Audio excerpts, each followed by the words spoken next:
예, 오늘 본문 우리 에베소서 6장 우리 10절에서 우리 11절 말씀을 중심으로 우리 영적 전투에서의 승리라는 제목으로 우리 함께 도전을 받기 원합니다. 영적 전투에서의 승리. 존 보녀는 철로 역정을 썼는데요. 참 영적인 세계를 잘 알고 대단한 그 작품을 쓰지 않았습니까? 철로 역정 책을 이따금씩 한 번 보는데요. 참 유명한 것이 바로 이렇게 거룩한 전쟁, 참 영적 전투에 대해서 이렇게 파헤치고 있는데요. 우리 영적 전투에 있어서 우리가 조금 경계해야 될 것을 그는 두 가지로 지적을 합니다. 마귀가 말이죠. 우리를 시험할 때 우리에게 환난과 핍박을 통해서 우리를 공격해 온다고 했습니다. 그렇죠? 두 번째는 말이죠. 또 마귀는 유혹을 통해서 또 시험을 통해서 우리를 공격해 들어옵니다. 사단이 또는 마귀가 가장 공격하기 쉬운 사람이 누군지 아십니까? 마귀의 존재를, 사단의 존재를, 귀신의 존재를 믿지 않는 사람입니다. 오늘날 지금 우리 시대가 바로 이런 마귀, 귀신의 존재를 좀 믿지 않는 경향이 있습니다. 물론 그렇다고 우리가 모든 것을 이것은 귀신이 이렇게 장난치고 공격해서 그렇다고 우리가 그렇게만 생각하는 것은 경계해야 됩니다. 우리가 정신적으로 우리가 이렇게 괴로움을 당하고 고통을 당할 수가 있습니다. 그러나 오늘날 지금 현대 의학이 발전하면서 심지어 이 영적인 전쟁까지도 공격까지도 자꾸 심리전으로 몰아가려고 하는 경향이 있습니다. 그래서 마음이 허약해서 그렇고 상처가 있어서 그렇고 심리가 좀 박약해서 그렇다. 물론 그런 어떤 면들이 있지만 말이죠. 제가 이제 목회자로서 또 상담학 교수로서 참 많은 사람들을 상담했습니다. 분명히 정신질환으로 오는 경우들이 있습니다. 그러나 상당한 경우는 이 정신질환과 영적인 공격이 섞여져 있다는 겁니다. 그런 경우들이 상당히 많이 있음을 보게 됩니다. 그래서 우리가 이제 영적으로 우리가 사단이 공격을 받을, 귀신의 공격을 받을 때는 말씀으로 물리치고 떠나라고 하면 되는데 안 떠나잖아요. 그럴 때는 제가 볼 때는 두 가지를 접근해야 됩니다. 하나는 하나님과 우리의 관계에서 막혔던 죄의 문제가 있으면 그것을 뚫어야 됩니다. 즉 회개를 해야 된다는 거죠. 우리 삶을 고쳐야 됩니다.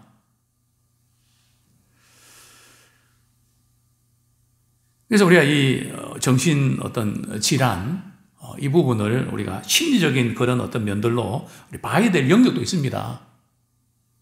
그 여러 가지 분별할 수 있는 여러 가지 분별할 수 있는 부분도 있겠죠.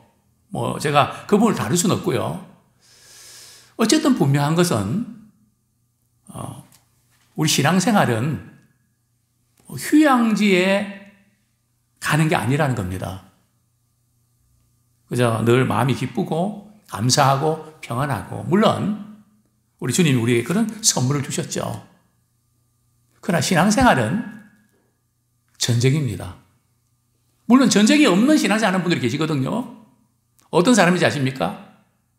예수는 믿는다고 하지만 예수님을 주님으로 모시지 않고 살아가는 사람. 자기가 주인이 되어 살아가는 사람. 교회는 다니지만 제대로 성경적으로 믿지 않는 사람. 참 우리가 예수님을 주님으로 모시는 순간 그때부터 사단의 공격이 시작됩니다. 그거 우리 아셔야 됩니다. 이스라엘 백성들이 애굽에서 탈취로 해서 광야에 들어갔을 때 민수기에서 모세는 뭐라고 이야기합니까? 우리 민수기 우리 1장 한번 보겠습니다.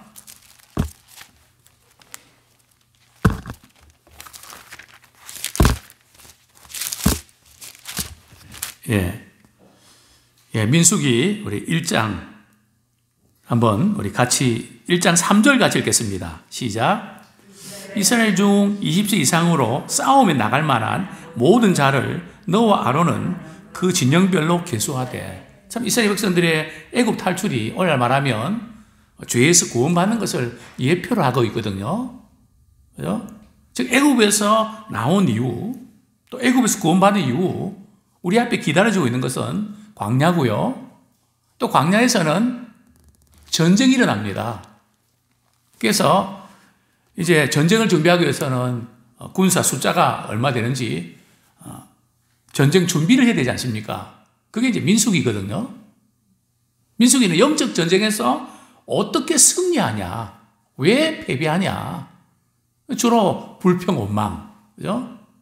그게 대표적인 그런 요인 아닙니까? 또 어떤 게 있습니까? 하나님이 계신다면 어떻게 이런 일이 있을 수 있습니까? 해서 하나님을 시험하는 거. 그게 바로 이제 사단의 우리 공격을 받고 있는 건데요. 우리 에베소서 6장 11절 같이 한번 읽겠습니다. 에베소 6장 11절 시작. 마귀의 관계를 능히 대적하기 위하여 하나님의 전신 갑주를 입으라. 자, 마귀의 관계를, 관계는 속임수거든요. 또 유혹입니다. 마귀는 우리의 약점을 잘 알고 공격에 들어옵니다. 여기서 먼저 조금 우리가 짚고 넘어가야 될 부분들은 마귀들을 물리쳐 달라고 기도해야 돼 맞습니까? 마귀를 물리쳐 달라고 기도해야 맞습니까? 마귀들입니까? 마귀입니까? 찬송가 가사를 생각하면 마귀들과 싸울지를 보면 들인데 성경에는 말이죠. 마귀라는 단어는 단수로만 사용됐지 복수로 사용된 적이 없습니다. 그러니까 우리 찬송가 가사에도 이 부분도 좀 이렇게 한번 점검해 볼 필요가 있습니다. 항상 마귀는 단수거든요. 혹시 성경 읽으시다가 마귀들이라는 그걸 발견하시면 오시면 콜드브루 한 잔 드립니다. 예. 마귀가 누굽니까? 귀신들도 있잖아요. 그죠? 귀신은 복수입니다. 귀신들. 마귀하고 귀신들이 뭐가 다릅니까? 마귀의 똘마니들이 그죠? 시부름꾼들이 귀신들입니다. 그죠? 그래서 우리가 기도할 때 마귀들을 물리쳐 주시옵소서 기도하면 마귀가 말 듣고 말이죠. 야, 나를 몰라도 한참 모르네. 아마 그렇게 말할지도 모르겠습니다. 자, 어쨌든 마귀는 마귀의 관계, 마귀가 공격하는 루트를 우린 잘 알아야 됩니다. 마귀의 이름의 뜻은 참소자입니다. 고소자입니다. 그래서 우리가 집에 있을 때, 혼자 있을 때 말이죠. 자신이 살아온 날들을 이렇게 돌아보면서 나는 왜 이럴까? 내 인생은 없는 것 같아. 참 심란하고 불안하고 우울할 때 그러면서 그냥 자책감에 빠질 때 물론 우리 신자들이 우리 자신을 돌아보면서 우리 회개하고 돌이키는 거 필요하지만 지나치게 자책감에 빠지는 것은 위험합니다. 그것은 겸손이 아닙니다. 지나친 자책감에 빠지게 하는 것은 왜 그런지 아십니까? 마귀가 참소를 합니다. 마귀의 별명은 참소자거든요. 고소자거든요. 고발자거든요. 그러니까 너가 무슨 뭐 목회자라고, 너가 무슨 뭐 그냥 권사라고, 너가 무슨 집사라고, 그냥 너가 뭐 엄마라고 말이죠. 뭐 그러면서 말이죠. 우리를 비참하게 만들고 우울하게 만들고 그리고 자기 학대를 하게 만드는 바로 그 장본인이 누군가 하면 사단이라는 거죠. 마귀가 계속해서 말이죠. 길게 찔러 막 우리를 고소하거든요. 그때 맞아 내가 뭐 한다고 그래. 나 아무것도 못해. 그러면서 말이죠. 주저앉아 버리려고 하는 우리 그런 마음이 들 때 우리는 어떻게 이겨내야 됩니까? 맞장구 칠 것이 아니라 그래 맞아. 내가 잘못한 거 있어. 실수한 것도 있어. 그래서 예수님께서 내 대신 십자가에 못 박이셨어. 그리고 내 죄를 다 용서해 주셨어. 하나님의 자녀를 삼아 주셨어. 나는 하나님의 사랑받는 자녀라고. 그러면서 마지막을 딱 찍어야지. 계속해서 물음표를 찍으면 안 돼요. 이 마귀가 우리로 하여금 말이죠. 하나님의 사랑을 의심하게 만들고 하나님 우리의 관계를 의심하게 만들고 우리를 고소하거든요. 그래서 마귀는 공격할 때 어떻게 공격하는가 하면 성경에 보면 우는 사자처럼 삼킬자를 찾는다 그랬습니다. 사자가 어떤 양들을 공격하는지 아십니까? 양들이 무리를 지어서 다닐 때는 공격 못합니다. 아무리 약해도요. 근데 양들 가운데 한 마리가 말이죠. 삐져나오잖아요. 그러면 바로 공격을 합니다. 길을 보고 말이죠. 삐져나오면 바로 공격에 들어가거든요. 그렇기 때문에 우리가 신앙생활 하다가 때로는 우리 시험 들어서 그럴 때에 혼자 신앙생활하는 시간을 길게 갖지 마십시오. 마귀는 또 이 사단은 말이죠. 우리가 혼자 있을 때 공격을 많이 합니다. 저는 그동안 상담을 많이 하면서 우울증에 걸린 분들, 물론 우울증에 걸린 분들이 다 뭐 이렇게 귀신 들렸다는 게 아닙니다. 정신적으로 많은 상처를 받은 그런 분들이 사실은 많이 있습니다. 그러나 대화를 나누면서 이렇게 느끼는 부분들은 말이죠. 우울증에 이렇게 걸려있는 분들은 사람을 만나는 걸 싫어합니다. 사람들이 오는 것도 싫어합니다. 혼자 있고 싶어 합니다. 교회 나가는 것도 부담스럽습니다.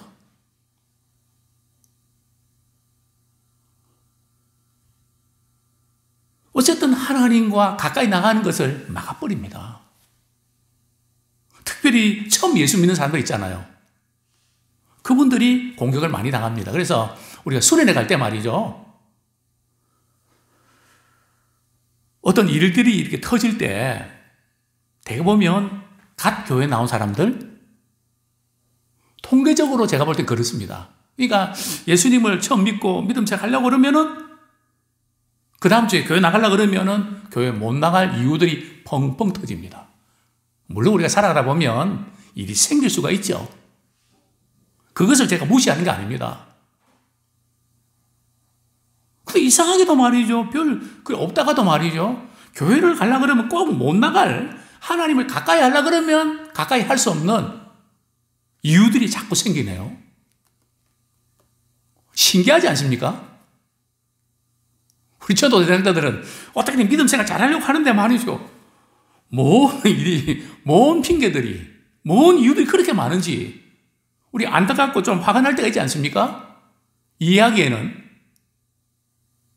왜냐하면 이 마귀는 자기가 자기의 종이 되고 자기가 부려야 되는데 예수님을 믿으려고 하니까 가만히 있겠습니까?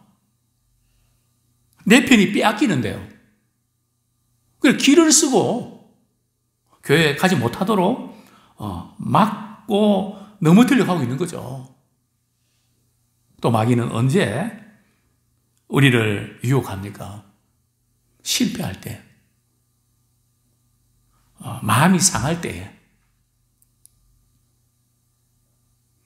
참 상처가 말이죠. 다시 그냥 되살아날 때.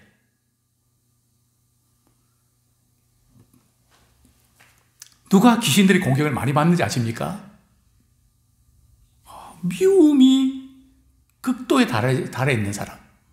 막 미워서 말이죠. 근데 미운 정도가 사람이 뭐 이렇게 뭐 마땅하고 믿고 그런 마음들이 있죠. 그 마음 상하고 정말 이렇게 그런 사람 있잖아요. 그런데 그 강도가 말이죠. 그냥 미워서 죽이고 싶은. 그래서 성경은 말씀하지 않습니까?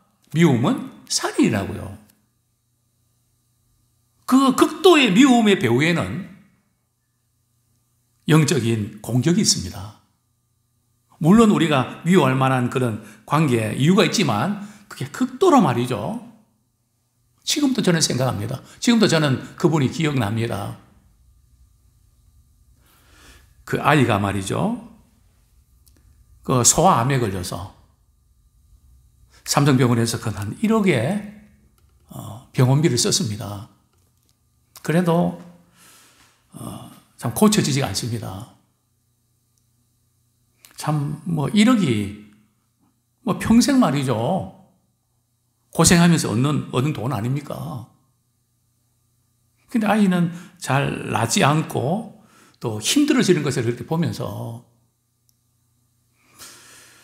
매주일 이렇게 나와서 저녁 기도 나와서 기도하는 모습 볼 때 목회자로서도 참 안쓰럽기 그지 없습니다. 그래서 제가 기도드립니다. 하나님, 외부에서 오신 그 교인이 참 이렇게 아이를 고치려고 그렇게 애를 쓰고 그렇게 했는데 별 차도도 없이 이렇게 힘들어하는데 원인이 뭡니까? 의사들이 병원 이렇게 이렇게 진단해갖고는 안 드러나거든요. 보이지 않는 이유가 있단 말이죠. 그때 제게 감지됐던 부분들이 그 남편이 극도의 미움을 갖는 대상이 있구나. 그런 마음이 들었습니다. 물론 그게 제 느낌일 수도 있고 제 마음일 수도 있죠. 저는 늘 묻거든요. 하나님, 어디가 막혔습니까? 목회자에게 그 성도들을 보내주신 것은 도우라고 보내주셨는데 저는 뭐가 뭔지 잘 모르겠습니다. 어떻게 시작이 되고 어떻게 도와야 됩니까? 가르쳐 주세요. 그럴 때에 그 아빠의 그 마음이 극도로 그 미워하는 일이 있었다. 그래서 제가 참 조심스럽게 그 집사님에게 참 조심스러운데 한번 아빠한테 그냥 제가 그렇게 이야기했다 말하지 마시고 그럼 방광까지 주시니까 그냥 이렇게 한번 혹시 당신 누구 극도로 미워해 본 적이 있냐고 한번 물어봐 주시면 좋겠다고. 그래 이야기를 하니까 남편이 물었습니다. 당신 혹시 그렇게 미워했던 사람 있습니까? 그러니까 내가 청소년 때 목사님 사택에서 내가 생활하게 됐는데 목사님이 그냥 자기에게 이렇게 해라 저렇게 해라 하는데 얼마나 반감이 생기든지 막 죽이고 싶을 정도로 미운 감정이 있었다는 거죠. 그래서 저랑 상담하면서 물론 그런 청소년 때 예민할 때 마음이 상처가 됐던 건 사실이지만은 우리 하나님께서는 극도로 미워하는 마음은 안 좋아하십니다. 왜냐하면 하나님은 사랑이신데 그 미움의 강도가 너무 깊어. 너무 깊은 것은 제 목회 경험상 정말 안 좋은 겁니다. 하나님 축복하시려고 하는데 다 빼앗기는 원인이 됩니다. 그래서 목사님 찾아가 뵙고 목사님 죄송합니다. 용서 구하시고 기도 받고 오십시오.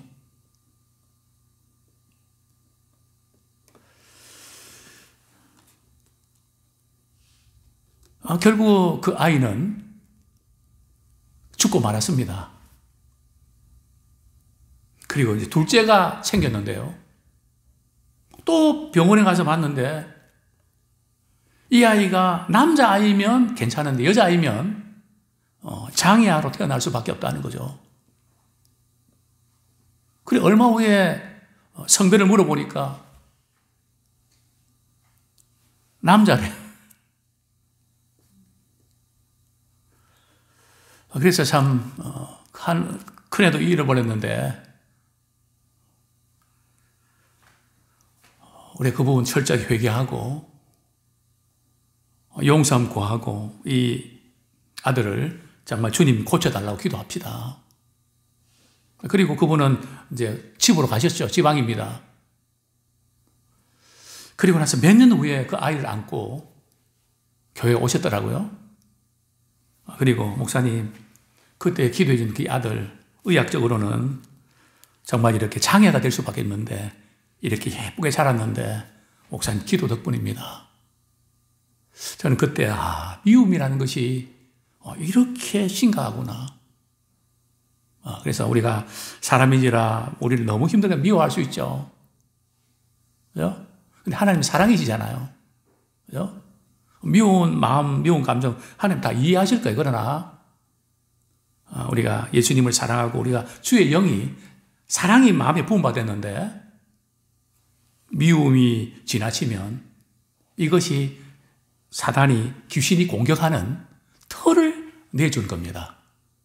그래서 우리는 이런 마귀 괴계에 우리가 빠지지 않기를 원합니다. 자, 우리 시간이 많이 갔는데요. 그럼 어떻게 해야 됩니까? 우리 10절 말씀 제가 읽어드립니다. 끝으로 너희가 주 안에서와 그 힘의 능력으로 강건하여지고 마귀의 관계를 능히 대적하기 위하여 하나님의 전신갑주를 입어라. 첫 번째로 우리가 이런 영적인 전투에서 승리하기 위해서는 우리가 두 가지 비결이 있는데요. 첫 번째는 우리가 주 안에서 주님이 공급해 준 능력으로 강건해져야 됩니다. 사단은 우리 영적으로 약한 사람을 공격합니다. 자꾸 흔들어 보거든요. 걔도 말이죠. 짖다가 말이죠. 도망치는 사람은 물어버리거든요. 그렇습니다. 우리가 영적으로 강건해질 때에 우리는 마귀의 계계를 능히 이길 수가 있습니다. 우리의 의지나 우리의 실력으로 아니라 말이죠. 주님 안에 거하고 주님이 공급해준 힘을 얻을 때 우리는 강해집니다. 뭐 다른 약을 먹고 잘 먹고 그것도 필요하지만 우리가 영적 전쟁에서 승리하기 위해서는 말이죠. 우리 속사람이 강건해져야 됩니다. 그 강건해지는 것은 우리가 그리스도 안에 거하는 매일매일 우리 그리스도 안에서 강건해지기를 축원합니다. 자, 두 번째로는 하나님의 전신갑주를 입어야 됩니다. 우리의 의지나 우리의 뭐 지식이나 우리 이것으로 영적인 전쟁에서는 전투는 승리할 수 없습니다. 영적인 전투는 말이죠. 무기가 좋아야 되거든요. 또 적이 어떻게 공격하는지를 알아야 되고요. 그거를 방어하기 위해서는 하나님께서 주신 장비를 갖추어야 됩니다. 로마 군인들이 입었던 그런 전투 장비가 전신 갑주거든요. 그래서 하나님께서 우리에게 주시는 전신 갑주가 뭘까요? 우리 내일 기대하시기 바랍니다. 근데 하나님이 전신 갑주를 입는 게 뭔가 하면은 예배 자리에 오는 것, 말씀 읽고 기도하고 이것이 하나님을 가까이 하는 것이 영적 승리의 비결입니다. 근데 이상하게도요, 원수 마귀는 시험도 마음 상하면 말이죠. 어디부터 못 가게 막습니까? 교회에 못 가게 막거든요. 희한하죠? 부부가 싸움해도 말이죠. 자기들끼리 싸워놓고 꼭 싸우고 나서 하는 말이 내일부터 나 교회 안 갈 거야. 왜 자기들이 싸워서 그러면 그 문제 풀어야지 왜 꼭 그걸 신앙과 교회에 갖다 붙입니까? 참 이상하죠. 우리는 그런 경우에 말이 딩수하고 그래도 말이죠. 나는 기어코 나 교회 가야 돼. 내가 사는 길이야. 은혜 보좌 앞에 나오면 하나님 그 전신갑 입는 순간에 우리는 이길 수 있습니다. 왜냐하면 이미 예수님께서 이겨놓으셨기 때문에 우리는 확인만 하면 됩니다. 그 전신갑주 입기만 하면 우리는 승리할 줄로 믿습니다.